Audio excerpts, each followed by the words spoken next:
Welcome to episode 6 of the Comic Source. I'm your host, Jace. In the news, Scott Snyder has announced he's bringing back his American Vampire series to DC Comics in March. After a year on hiatus, this new series will focus on the American vampire bloodline as it heads into the 1960s and 70s. Raphael Albuquerque will be returning on art. Over on the Marvel side of things, after all the universal upheaval caused by their current miniseries Infinity, there is going to be a new Avengers #1 title coming in December. This new Avengers title will be written by Jonathan Hickman with art by Esad Ribat. And finally, Jimmy Palmiotti and Justin Gray have announced their latest Kickstarter project. It's called Forager. It's an all-ages sci-fi graphic novel, which is sort of an answer to Jimmy's frustration with mainstream science fiction movies these days. He says that all the aliens in these movies either want to conquer us or eat us, and his graphic novel will be much more filled with inspiration and hope. So if you want to make a pledge, check out the link below for more details. Now on to my reviews for the episode. First I'm going to be talking about Forever Evil #1 that came out this last Wednesday, September 4th. This book is written by Jeff Johns with art by David Finch. Now this has kicked off DC's Villain Month, spinning out of Trinity War. Now in the last chapter of Trinity War, it was revealed that the villains behind the whole thing that were manipulating the leagues into fighting each other were actually the crime syndicate from Earth 3. So Forever Evil starts off and we see that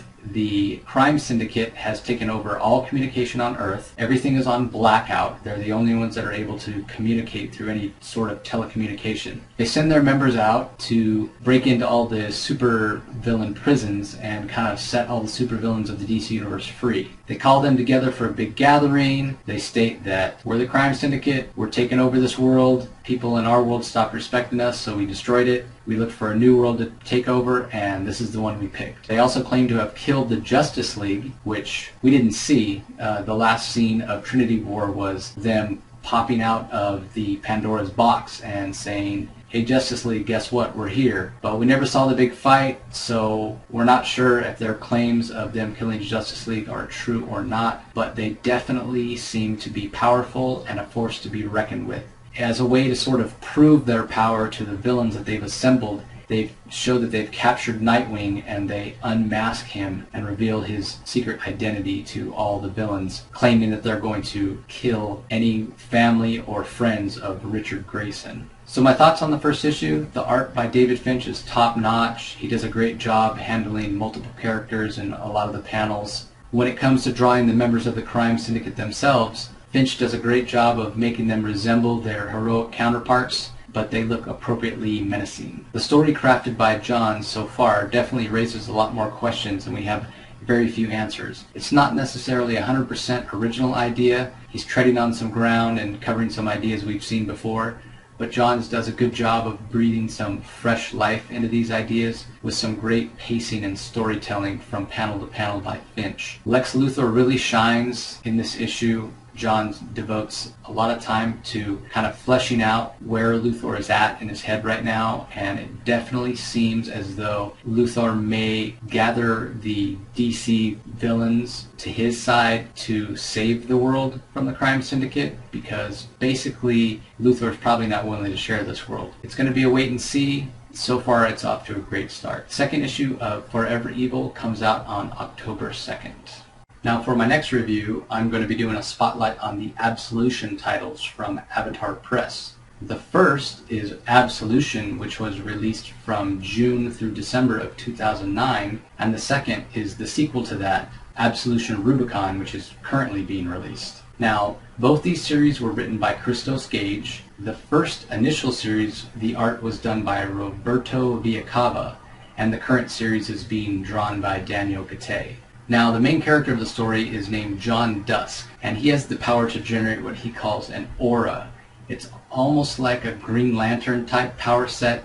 He can use this aura to create discs that he flies around on. He can make blunt weapons, he can make shields. He really seems to be quite powerful. You know, these shields are able to block bullets, save him from explosions, and he's part of a team. There's a woman with super strength, and then another male who also has super strength and some limited healing capability. So the story starts out We see that John Dusk is a member of this special unit of the police force, and he seems to be suffering from some post-traumatic stress. Anybody who had been on a special unit in the police force for as long as John Dusk would have been rotated off under normal circumstances. But enhanciles are too rare for that. There's not really anybody to replace him. So even though a normal person would break down under these circumstances, the police tend to overlook that. So basically what happens is Dusk is tired of the revolving door of the prison systems and tired of criminals getting away on technicalities or serving their time and being released just to harm people all over again. So he decides to take it upon himself to be judge, jury, and executioner. So he uses his powers to start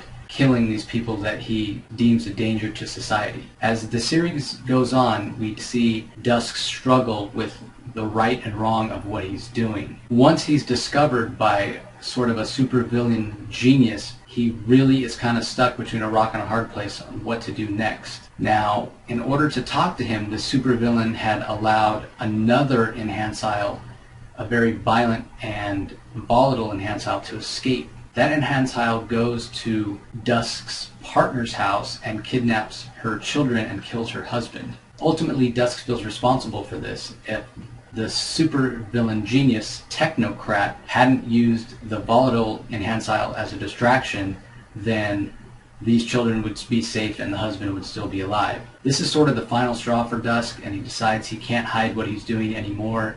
He goes completely rogue. He tortures the volatile enhancile to find out where the children are being kept, saves the children, but in doing so he's captured by the police. They now know that he's the one that has committed all these crimes, and he's placed in jail and he's drugged so that his powers are inhibited. So while he's awaiting trial, the public is largely on Dusk's side. They're pretty much tired of the revolving door of the prison system. They're tired of these enhanciles abusing them. A lot of the people who've been affected by these enhanciles abusing their power, they've lost children and loved ones. They completely believe in the right of what Dusk is doing. So what ultimately happens is the mother of the two children that Dusk saved, his teammate, allows him to break out of prison and continue his mission. I sort of feel like this first Absolution title is sort of a drama suspense story, and it's taken Christos Gage a couple of years to get back to the world of Absolution, but I'm really glad he did, because Absolution Rubicon is action-packed all the way. The story starts out, there is a villain called Polymorph who Dusk was able to capture way back when, and he's basically kept completely drugged and paralyzed from the neck down. This guy seems to be the most powerful enhancile in the Absolution universe. He pretty much has the ability to adapt to anything that defeats him. So if you beat him once, you can't ever use that again. So every time you hit him, he only gets stronger. Tactics that worked before won't work now. The mayor is so fed up with John Dusk that he cuts a deal with the devil. He agrees to let Polymorph loose as long as he agrees to do a couple things. The first being, he's got to kill John Dusk. The second being, he's got to leave the country, never to return, so that he can be someone else's problem. He agrees immediately, and that's where the first issue ends and the action begins. The second issue of Absolution Rubicon is basically one big fight. While Polymorph agreed to kill John Dusk, I guess he didn't agree not to kill anyone else. He basically heads out into the city and just starts killing anybody he sees, causing destruction, destroying buildings. I guess this is his way of drawing John Dusk out, and it works. John Dusk shows up. He tries to stop the Polymorph using some of the same tactics he used in the past. They don't work. His former teammates from the police are also there. Also, enhanciles that work for the federal government are there. It doesn't matter. They all pretty much get their asses kicked. So the issue ends with Dusk having to flee, saving some of his former teammates and dropping them off at the hospital, and then collapsing in an alley. The latest issue of Absolution Rubicon, issue 3, that just came out this last Wednesday, starts off with Dusk having been rescued just by some regular folk in Brooklyn. Now, they keep him at their house, they kind of hide him there, and they nurse him back to health, and they have a proposition for him. The cops don't come into their neighborhood anyway, they say. Their neighborhood's pretty much been taken over by hookers, pimps, and drug dealers, so they feel it's a safe place for Dusk to hide out. In return, they'd like Dusk to clean up the neighborhood. So what Dusk does is, instead of hiding, he goes right out and says, "This is my neighborhood, I'm going to protect it, the people here protected me, and now I'm returning the favor." At the end of the day, the police decide they're not going to attack Dusk because they realize that Dusk's plan is, by making this announcement, to draw the polymorph to him. So the police are happy to let that happen in the hopes that Dusk can defeat Polymorph, and then they'll finish off Dusk.